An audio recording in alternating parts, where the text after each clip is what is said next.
We built a prototype of this video conferencing software that worked well enough that we could make calls within Google.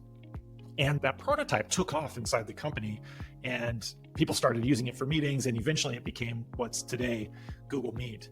But that moment for me was a huge one, because up until that point, I had been thinking about designing products and how do you make a product work as well as possible. And I just had this insight that you could apply the notion of design to the way that we work.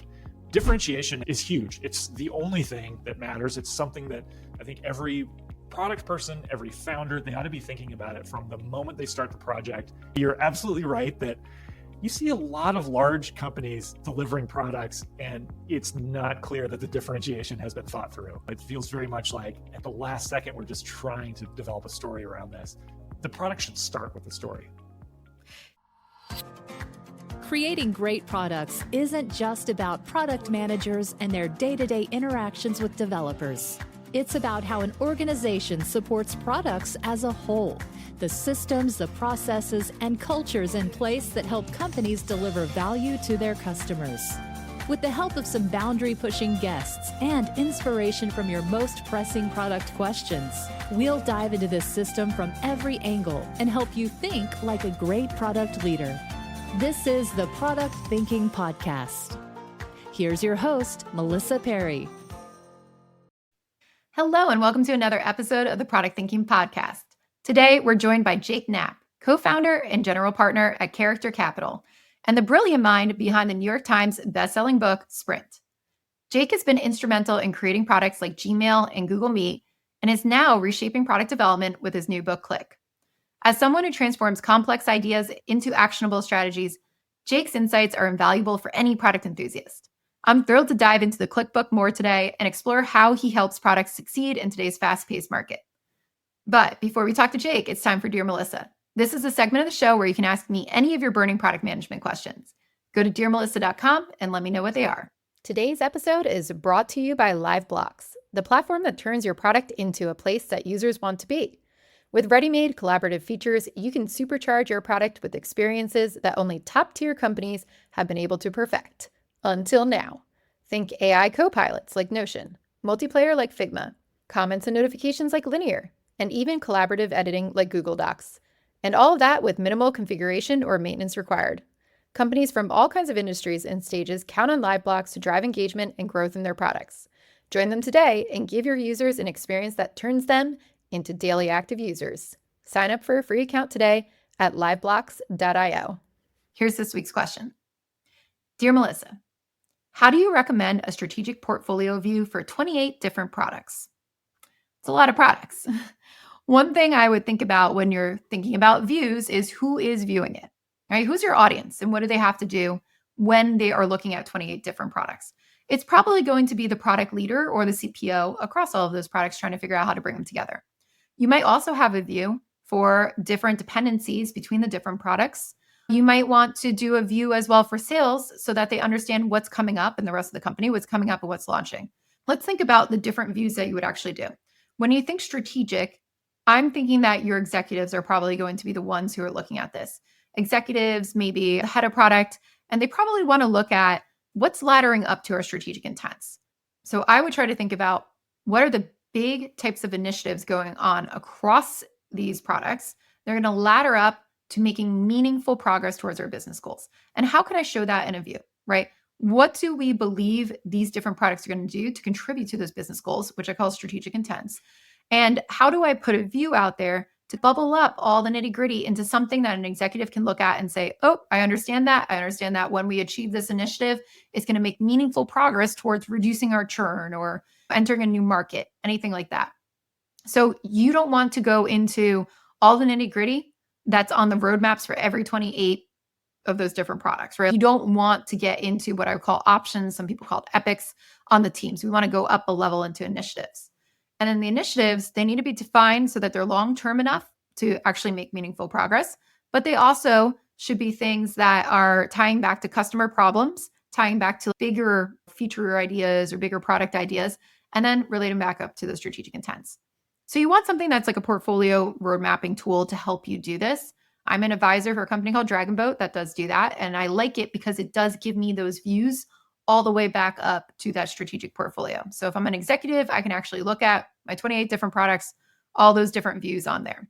So whatever tool you do decide to use, you want to make sure that it's at a strategic level that's not at the road mapping level. This is a different view. We're not looking at what am I going to release today or tomorrow. We're looking at how does my strategy actually ladder up to reaching those business goals, and are we on track? And the information that's on the roadmap should be condensed and pulled into that portfolio roadmap in a way that comes back to your executives and gives them information about what they need. So if you're trying to design this, I would first start with talking to your audience, your executives, and saying, what types of decisions do you need to make? What types of information do you need to understand to make those decisions?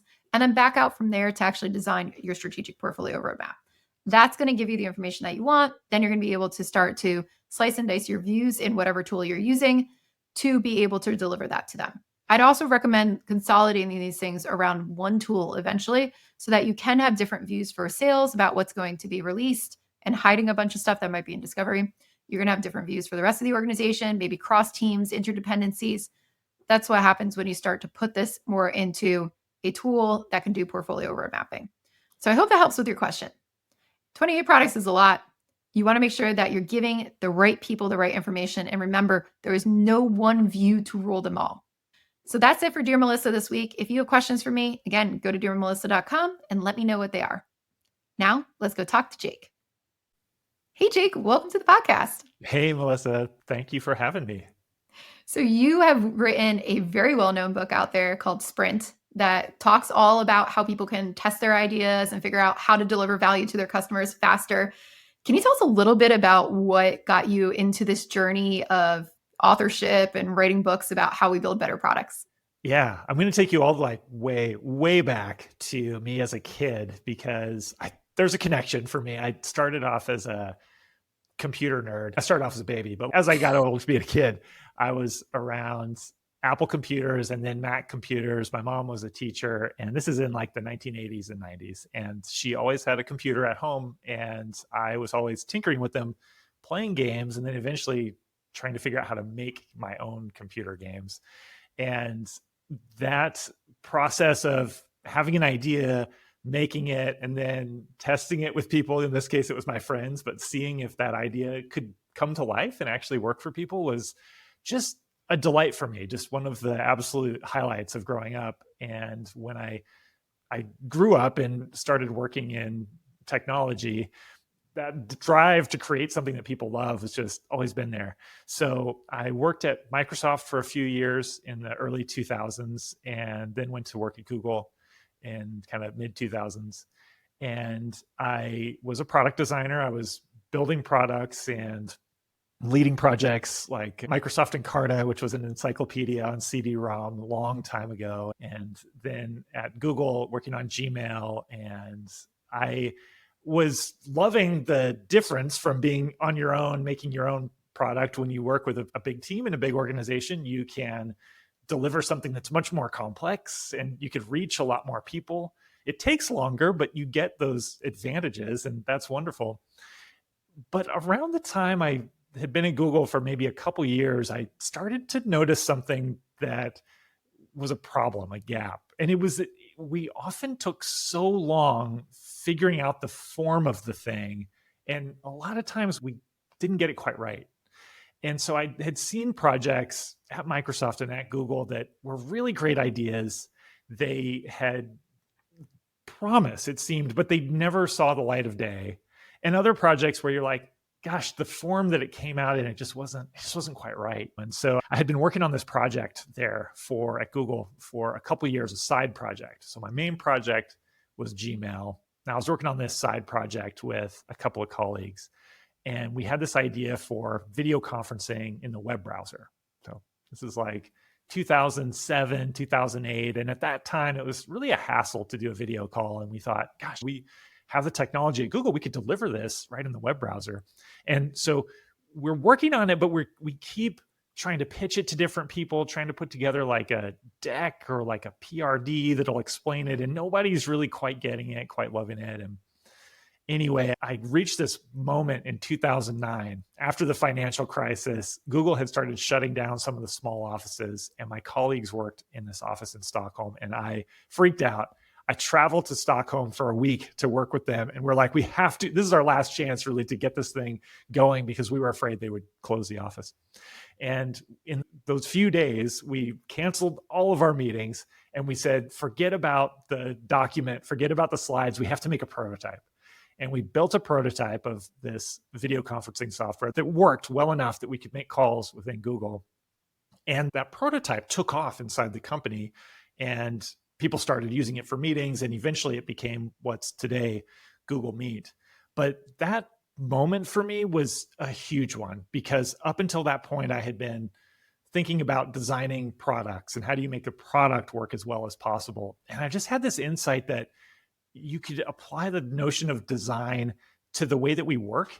And that moment at the beginning of projects was really crucial. So I ended up creating this method called the design sprint for use at Google at first, and started leading these design sprints at Google. Did that for a couple of years, went to go work at Google Ventures and started doing it with startups. And eventually I thought, man, this thing is so useful. I want to share it with more people. And that led to the Sprint book. That's the long backstory from baby to Sprint book of how that happened. It's a great story though. And it's pretty cool that Google Meet started out that way, just like a prototype inside the company. And then it took off from there. So did you get to keep your team in Stockholm? Did you guys? They're still there. Yeah. They're still there. And it's my anxiety that says that they were maybe going to get closed down in 2009. I don't know if that actually would have happened, but they're still there. So that's the good news. That's good. That means still shipping valuable stuff. So yeah. Awesome. So Sprint has been out there for a while. People have been using it a lot.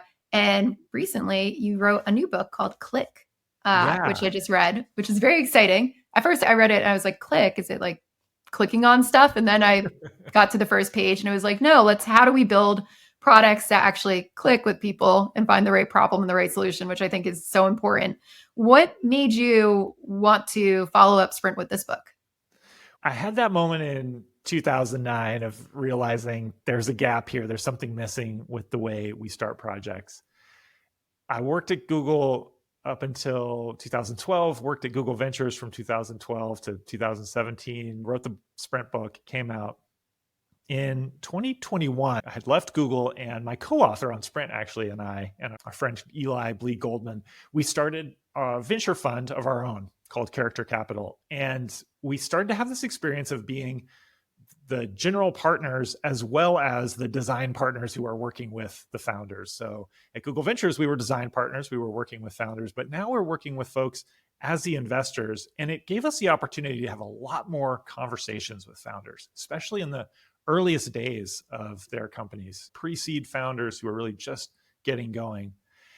And we started to realize that there was another gap. The design sprint works fantastic for a situation where you know the problem that you're trying to solve, you have a strong opinion about the world, and you say, okay, we need to get that prototype into customers' hands, see how they react. We need to put this solution, we need to find a form for it and then test it as quickly as we can. And the design sprint lets you do that in a week, and it's great. But there was a gap before that. And every founder has a view on the world. They have an opinion, a conviction. That's why they started a company. But that conviction is often not crystallized into a hypothesis that you can then clearly test in the design sprint. And so we started to create a method to help founders with that part, with what's the minimum number of steps we can get to set them up for the best possible experiments. Our motivation is we're investing in these companies. We want them to become successful. We want to do everything we can to help them find product market fit. But we also want to do it as fast as possible because we know time is of the essence for them. We don't want to waste any of their time with workshops that aren't necessary. So we narrowed this thing down to just a few hours, and we called it a foundation sprint. And then I had this same feeling that I'd had before writing the sprint book, which was, gosh, this thing's working really well. We were doing it time after time, and it just seemed to be helping founders so much that it felt like time to write another book about another process. So with the foundation sprint, you talk a little bit about the sequence of how you set up in the book. Can you explain how that works? Yeah, definitely. So the foundation sprint is a 2-day activity. It's about 10 hours spread across 2 days. And the first thing we do is called the basics. It's defining the basics of the problem that you're trying to solve, the customer who you're trying to solve it for, listing off your top competitors, and also thinking about what your advantage is and then getting really specific about it. What insight do we have that other people don't have? What capability do we have that we're going to rely upon to deliver this? What's our motivation? Often motivation is the thing that helps to deliver outstanding products that separate themselves from the alternatives. So the basics are things that everybody knows, but usually are not crisply defined. So we just spend a couple hours at the beginning defining those, making the basics really crisp. So that's the first half of day one. Second half of day one is all about differentiation and figuring out what is it that's going to make our solution stand out from the way people are doing it today or the other alternatives that are on the market. And we want to spend enough time on that we get really crisp about what's going to matter to customers in our belief, in our opinion. This is all still our best guess. On the second day of the foundation sprint, we spend a few hours thinking about the approach. So listing off all of the approaches we've thought of already that we might take, and then going through an activity that we call magic lenses to choose the one that we're going to try first. And at the end, you combine those things, the basics, the differentiation, and the approach, and together they form what we call a founding hypothesis. This is the essence of what we believe to be true, what must be true in order for our product to find product market fit, in order for it to succeed with customers. And that founding hypothesis is the perfect setup then for running design sprints. So your foundation sprint basically leads into your design sprint is what you're saying. Exactly. Yeah. Okay. It's like one train car connecting right into the next. Cool. And I do see this as a big issue for a lot of even product people out there and founders. So like you're talking about, I guess one of my questions back to you, because you make us define this in your foundation sprint, in your hypothesis, who is Click for? Who's your target audience? That's a good question. Have I thought that through? Click is written primarily to founders. We're talking to founders because that's who John and I talk to every day in our work. But it's my belief that product folks, designers, engineers, marketers, leaders inside larger organizations would really benefit from this way of thinking that is derived from what a startup needs to do to survive.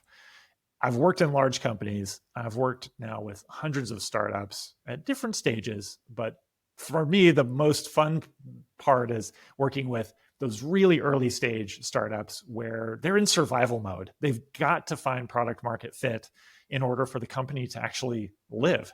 And the clarity you have about what needs to happen there is amazing. If you can bring some of that clarity, that urgency to a larger organization where you have already a large audience, you have already a brand, you have the ability to build bigger things that might have a broader reach, I think it's an incredibly powerful way of working. So I'm hopeful, and we wrote the book with founders in mind, but also with the idea in mind that a product manager at a large company should be able to take this and apply it to exactly what they're doing. Yeah, when I was reading through it, I definitely saw like a lot of synergies there that product people should know as well. And one of the parts that I really love that you hone in on is the differentiation piece. And when I look at even internally in companies, a lot of product visions or sometimes company visions, and I'm like, you're a very large company. This should probably be a little more worked out here, but they don't have that differentiation piece. It doesn't talk about what you were trying to connect with, like the capabilities and the insights that we have. Can you explain to people how you think about differentiation and what kind of model they should step through to get to that point? Yeah, differentiation to me for a long time was just a kind of MBA word that didn't mean anything to me. And we've all seen slides. There's a 2x2 slide, and the thing we're talking about is in the top right, and there's some other products or companies in the top right. Usually differentiation is something that if a founder thinks about it in a pitch deck, they're talking about the technology or the market opportunity. And sometimes you'll see them at the very end when people start to think about marketing. The product's already done. Our insight from working with startups for a decade plus now is that you've got to think about differentiation from the beginning moment, the inception of your project. In the end, differentiation is the only thing that will matter to whether your product succeeds or not, because we all have limited energy in our lives to consider new things. And if you're going to consider a new product, if you're going to bring a new thing into your life and try it out, whether that's a new feature on a thing that you already use or whether that's something brand new that you pick up, it's got to be dramatically better than what you're doing before, or our brains just aren't going to want to spend the calories to even think about it, let alone take the risk and the time to investigate it and start trying it out. So differentiation is huge. It's the only thing that matters. It's something that I think every product person, every founder, they ought to be thinking about it from the moment they start the project, defining what they believe to be true, the differentiation they believe will matter to their customers, and then prove that to yourself as fast as you can before you commit to building. Because what often happens is we have a sense of this technology could be interesting, we build it, and then at the very end, we're saying, oh gosh, how do we convince people to try it? What's different about this? And if you're doing that at the end, you have to be very lucky to succeed. And I think, Melissa, you're absolutely right that you see a lot of large companies delivering products and it's not clear that the differentiation has been thought through. It feels very much like at the last second, we're just trying to develop a story around this. The product should start with the story. Yeah, I see when people are writing like their product vision statements, which I think is similar sometimes with the format that I see to your founding hypothesis. Yeah. We'll get to the unlike these types of competitors and it's just lackluster. Sometimes it's, oh, we'll be simpler. You're like, okay, but what do you mean by simpler? Yeah. What's that actually going to be? And what I like about in the book is you do this little part where you have these matrices and you're showing like competitors on the different axes and like how it lines up in the 4 quadrants. And then you're trying to teach people how to change the way that you think about the value around it. Can you explain a little bit about how you can take a product, maybe look at it and be like, this differentiation is a little lackluster, and what can drive you to think about it in a different way? The thing that we do in the foundation sprint with teams, for us, it's usually the founding teams, but this might be the leaders on your project, is to start off and say, okay, look, here's a list of classic differentiators, fast to slow, the continuum scales from fast to slow, a scale from free to expensive, a scale from integrated to siloed, and so on. Some about 10 or 12 classic things that people generally understand. They're ways that products have differentiated themselves in the past from the old way of doing things. And let's start off by, we've identified your competitors earlier in the day and the basics. Let's start off by taking a really honest assessment about where can we be relative to those competitors on that scale.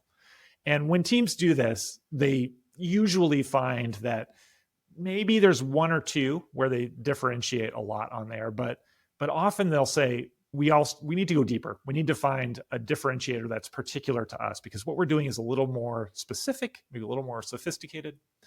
And then they'll spend some time listing out their own differentiators. So what is the thing that we believe to really matter to our customers that the other products don't do, that we can do and we can deliver on?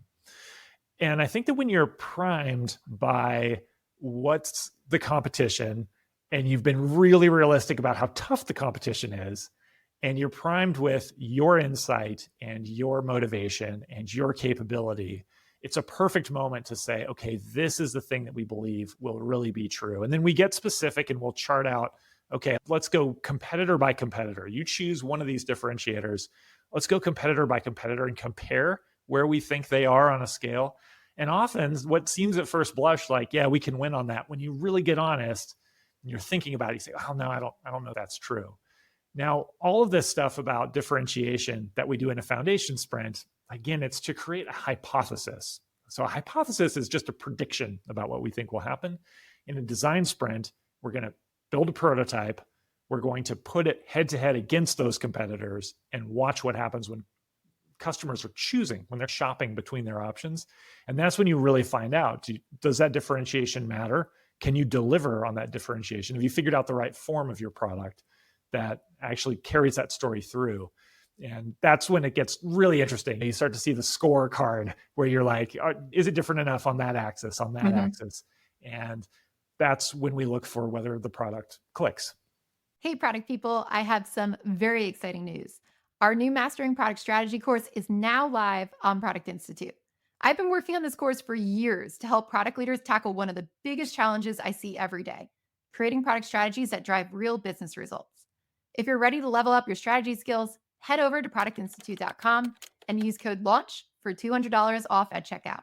When you're setting up your hypothesis on there too, I see a lot of teams struggle with this, in product management especially, and probably founders as well. But you always have that, do we go out and do customer research and then write the foundation hypothesis, or are we writing it and then doing customer research at the time? I feel like people get into the mechanics of this, start to get confused about what order they do things in. How do you describe the way that you do customer research and develop that hypothesis? Is it before? Is it after? It's during? I like to start with people where they are, and teams. I want to start with the teams, the founders, the leaders, where they are. Sometimes that means they've already done research. They've already been talking to customers. They've had conversations. They've started to form some insights from those conversations, or they've been in this industry for a long time, selling things. They have ideas already. Sometimes that means they're just going off of hunches. But regardless of where you are, I think the easiest way to get great results for any team is to form a hypothesis. That's the foundation sprint. Then run a design sprint where you say, okay, we're going to turn that hypothesis into a specific prototype. This is what we think it will look like. And then you have conversations with customers where you're showing them something they can react to. So in those conversations with customers, we're going to do a little bit of discovery. We're going to ask them about how they solve this problem today. What do they use? What goes on in their life? We're going to ask them to shop between their current option and one or two or three prototypes that we've made and another competitor perhaps that we know is really strong. And I just think that kind of research is it's easier to conduct. You have a framework. So if you're not already an expert researcher, you can conduct an interview like that and get pretty good results.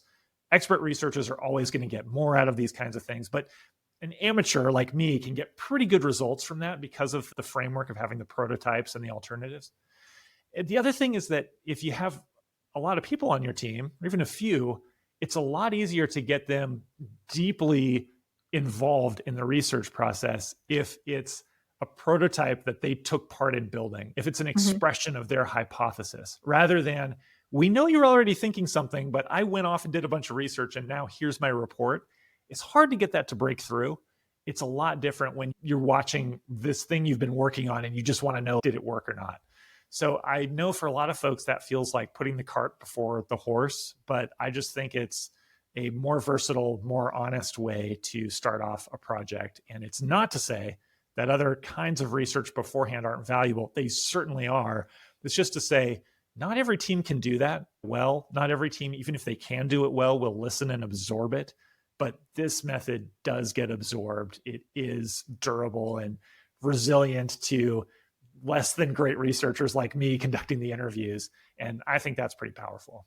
In the foundation sprint, you also talk about this concept of magic lenses. That made me pretty excited because I think there's a lot of overlap with how product people are trying to think about their commercial lens and the viability of stuff. Can you tell us a little bit about what those lenses are and how you use them? Yeah, absolutely. So I'll describe the problem first. This is a problem of which I've been a big contributor to this problem. So it's pitching your own idea and having one framework for what matters most and being really locked into that, and then giving your teammates a sales pitch for your view of the world. And I have to admit, I will instantly fall into this trap in any conversation. I'm doing it right now, right? I'm giving you my sales pitch for my view of the world about how people should start projects and why they should read my book. And I'm very invested in that, right? I've been thinking about this book my way, and I've been thinking about the world my way. And I really want to convince you, Melissa, and everybody who's listening that they ought to do it that way. To a lesser extent, or to an equal extent, we get invested in our own ideas when we're trying to solve a problem in building a product. And every meeting, every conversation usually has some element of this. Everybody's got their perspective and they want to communicate it to the rest of the team. And we don't do this because we're all jerks. We do it because we want the best outcome, and we want to make sure that the things that we see and we know that other folks on the team may not, the perspectives that we have, we want to make sure that they get expressed in a way that the team can understand them and make the best decision. So nobody's setting out to manipulate the playing field. But what happens is just having a verbal conversation about our options is inadequate. We're going to hear more from people who are more comfortable giving their sales pitch, people who are extroverted, people who have been on the team, you'll have a certain role on the team. We're going to hear more from them, and we're going to hear less from other folks. And we're also going to be limited by who's on the team and in the room at that moment. So it would be lovely if whenever we made a big decision about our product direction, if we had a team of advisors who saw the world from different perspectives and could give us their take. So it'd be wonderful to have somebody who was this customer product visionary and would say, look, this is what matters most to the customer. Let's make sure to make our decision based on the customer. That's really important. It'll also be great to have another person at the table who's the business expert and is just like, we have got to figure out how we make a sustainable business out of this. We must consider the long-term value to the customer and how large a market there is. It'd be great to have somebody focused on growth. It'd be great to have somebody focused on pragmatically, can we build this thing? What's the fastest, cheapest thing that we can actually build and get in people's hands right away? And there are other perspectives that you ought to have. But the thing is, on most teams and most decision-making situations, we don't hear all of those perspectives. And even if we don't hear them all at once, and even if we did hear all of them at once, it's like brain overload. Like even just talking about it, it's like a lot, right? And so to try to weigh all of this stuff, it's more than our working memory can tolerate. So magic lenses is a visual trick to make those different ways of looking at a question and a decision between multiple options. It's a way of making them visual. And we just use 2x2 charts, and we have a chart for the customer lens, a chart for the money lens, the pragmatic lens, the growth lens, the differentiation lens. And then we think about, okay, are there specific lenses that are really important in this example? That's going to help the founders, help the decision makers see different ways of looking at the problem. And usually when we have a bunch of different options, often there's one that's strong on many lenses, or often there's one lens where when you go through all of them, you're like, these are all important, but the one that matters the most to us, it's this one. So it's a way to make difficult decisions a lot faster while still being thorough. I like the concept of it too. Like you talk a lot about things that resonate with me, going across biases, the way you laid out in the book. I think it's really cool because you could see all these options like across from each other. It's like a mapping exercise for your team. So you can actually evaluate it. When you think of those advisors, are you thinking that they're other team members? Like when we think of product teams, we'll have an engineering leader usually that works with us, maybe a marketing person.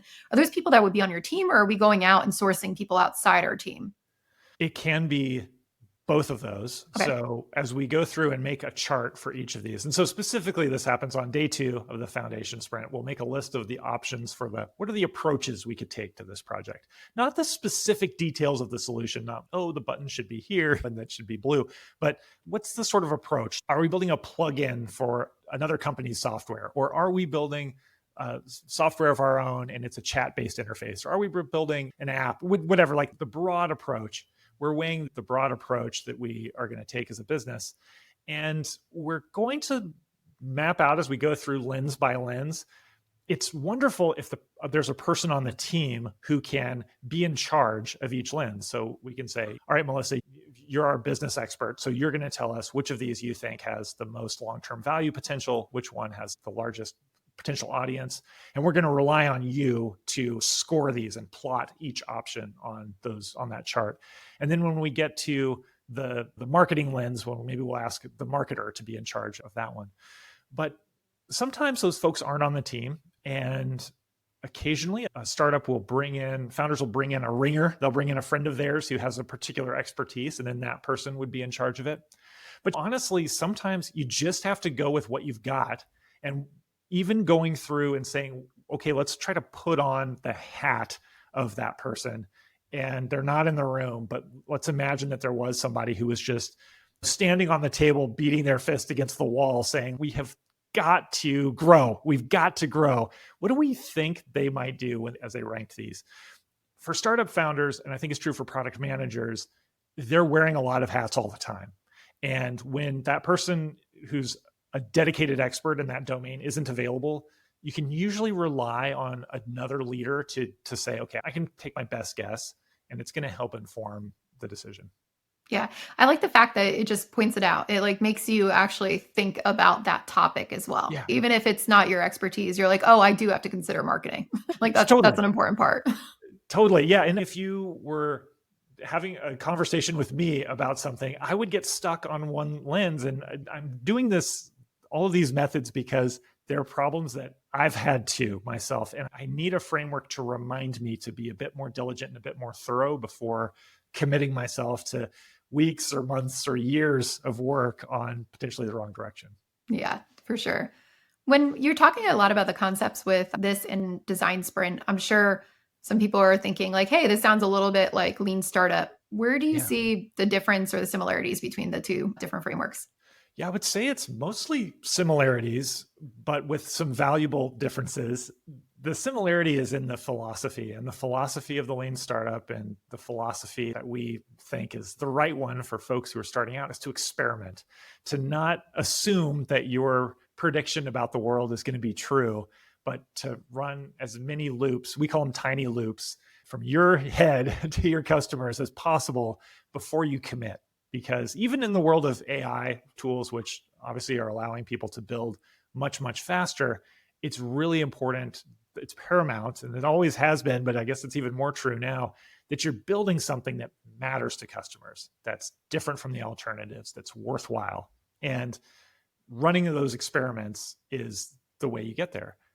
In the lean startup, people are often thinking of it's a minimum viable product is going to be our experiment. And that's a smart idea, to not build every possible thing you could, but build the thing that solves a problem in a meaningful way for the customer. And it's the most important part that you can get out there and people will start using and paying money for, spending their time on. That's great. The challenge is often that getting to a minimum viable product, even though that's faster than building everything, it still takes a long time. And it's a long time to wait to find out if you're on the right track. So I'd see this as a compatible philosophy.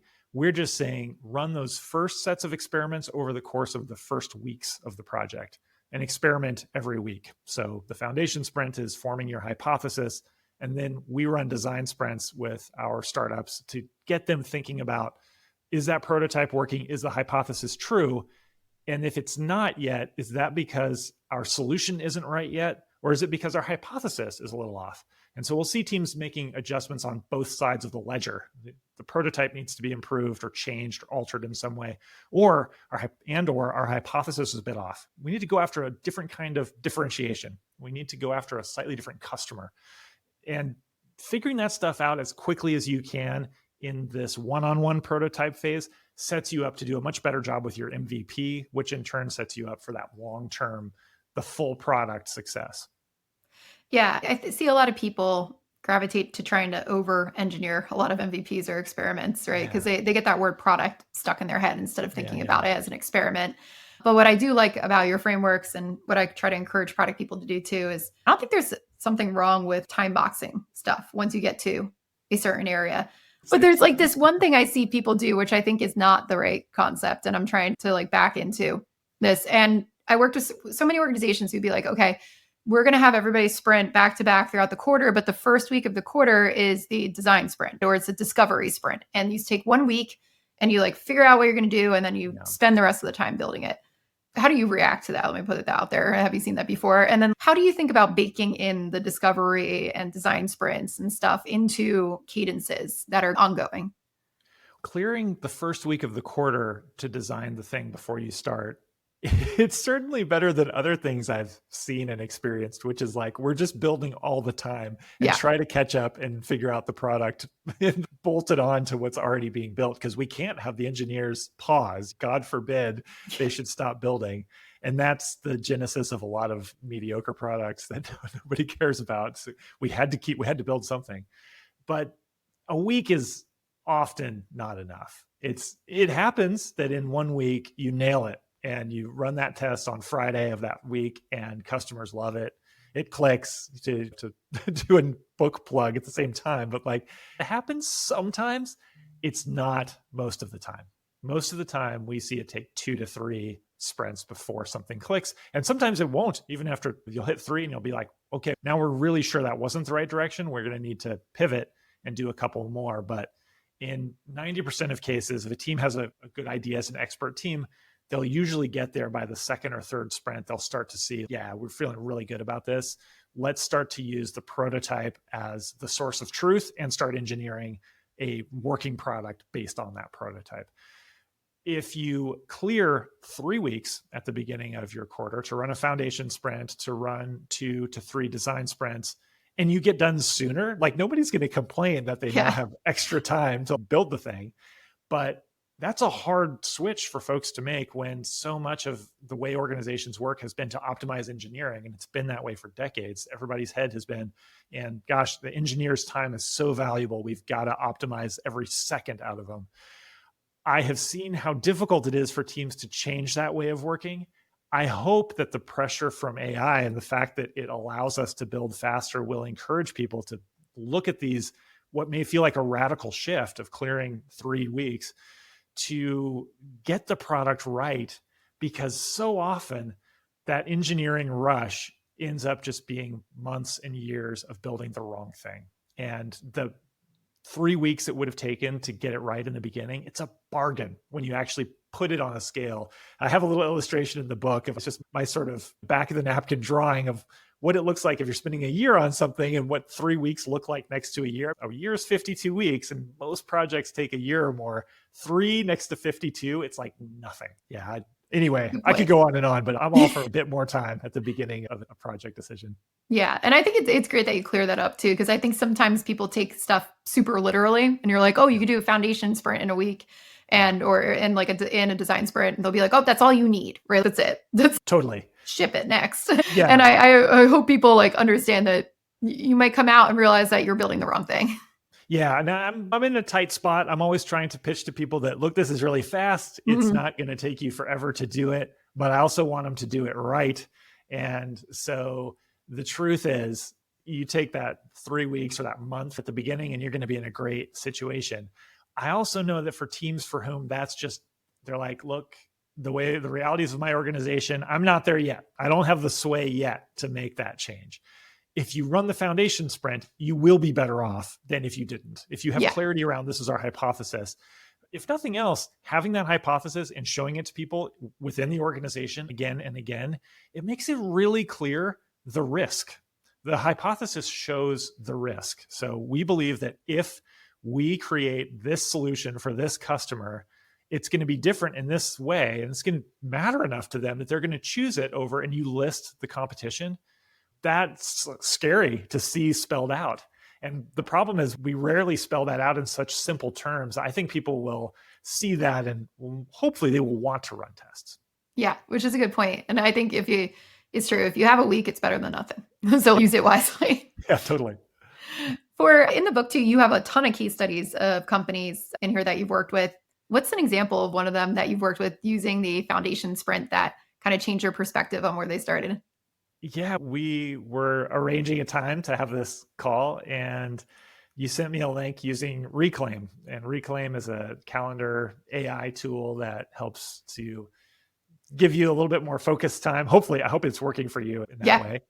And so you could have used all kinds of tools to set up your scheduling links. Why did you choose Reclaim over Calendly, for example? Like the 800-pound gorilla, I think, I know. Scheduling links. I had Calendly. So I had Calendly for a very long time. And then what was happening is I had to go into my calendar and just be like, not these times. Like I need time to actually work. Yeah. And what was cool about Reclaim is I could plug in like some habits or put my to-do list into it and it would block me off time. And then it would show people all the available times around it. Whereas Calendly was just like, oh, it's every day from 9 to 5. And it's only in this section. And I was responsible for going in and blocking off or making sure my calendar didn't get too full and I could actually like complete work. So I thought Reclaim was cool because I could I'm like, oh, I would like time to go to the gym. I would like time to go Yeah. do this. I need to like write that proposal. And it would just automatically find the best spot in my calendar. And then when I woke up that day and looked at it, I was like, oh, that's what I'm going to do today. And I just went and did it.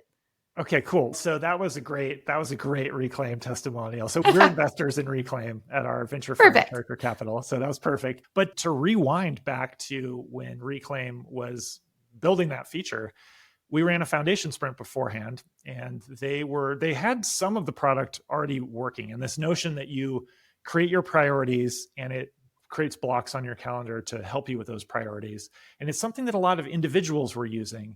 Reclaim, to make their business sustainable, we're trying to figure out, okay, can we figure out something that's going to really help not just individuals, but teams? Because especially if you're working in a larger organization, so much of how your calendar is structured is dependent upon how your team works together.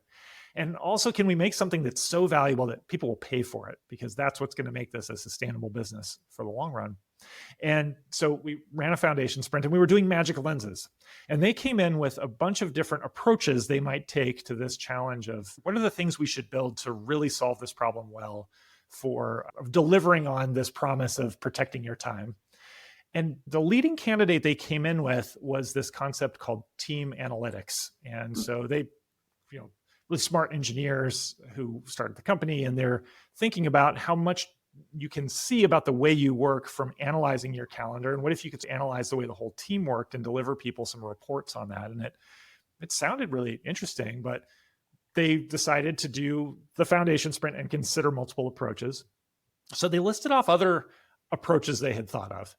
And one of those was no meeting days for the team. And how do we make it so it's easier to create no meeting days that work for everybody? And one of those was scheduling links, which seemed at this time, this is a few years ago, it seemed, gosh, people can just use Calendly. Like, it feels like it's a hard place to compete. And so we should list it, but it was the runt of the litter when they listed all the options off. So they start doing magic lenses and looking through the lens of growth, looking through the lens of which approach solves the customer problem in the best way, and what's the most pragmatic approach for us in terms of speed to delivery, something that's high value to people. And that smart scheduling link sticky note kept appearing in the top right of every one of these 2x2 charts. And so by the end of that foundation sprint, they said, it's clear that the thing we should try first is the smart scheduling links. We should run a design sprint to see what that would look like, because hey, you know what? Actually, that delivers on our unique differentiation, which is, as you described it, we're going to start with what you care about and try to give you time for what you care about. And this just turns out to be a really nice currency for doing that, these scheduling links. And so that was their framework. And they ended up running through a bunch of the features that scored well through these multiple lenses. And in particular for them, there was this lens of what has the most potential revenue. So that's one axis on the chart. And what cures the most customer pain. And if we do something that does both of those things, it's going to be valuable to people because they're willing to pay money for it. It's going to solve their problem. It's going to be something that's unique to us. And they ended up growing and growing and growing after that. And they were acquired by Dropbox not too long ago. So anyway, I was thrilled when I saw the Reclaim link from you, because that's set up perfectly, that case study. But that's an example of how it looks in real life. So cool. And I love the real life examples that you have in this book. Jake, it's been so good talking to you. If people want to buy Click, where can they go?